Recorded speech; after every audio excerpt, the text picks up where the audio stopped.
It's very good. I mean, you can see the difference in the screen immediately as someone who uses an iPad 2 every day. I can see how much sharper and crisper and brighter the screen is.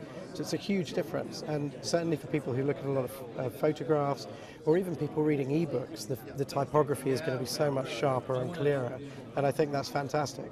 It's hard to tell from just a brief play around with the iPad how much of a difference the processor is going to make.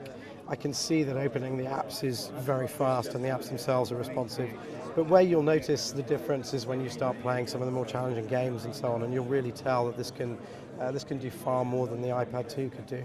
So although superficially it's the same, it's a very, very tiny bit thicker, it's a tiny bit heavier.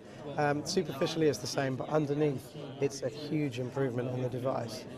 I think that where Apple is at now is with a device like this, it is a large screen with a button.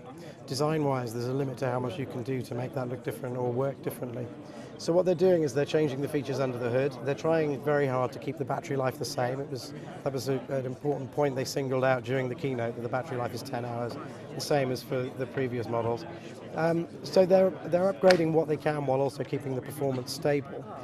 But the key is aiming at people who haven't bought into iPad yet. So this is them saying that you may well have seen one and liked one and thought that you wanted it, and we've now made it even better and it costs the same as it did before. They price their stuff fairly aggressively. Apple's competitors in the tablet market have really struggled to put out competing tablets at the same price.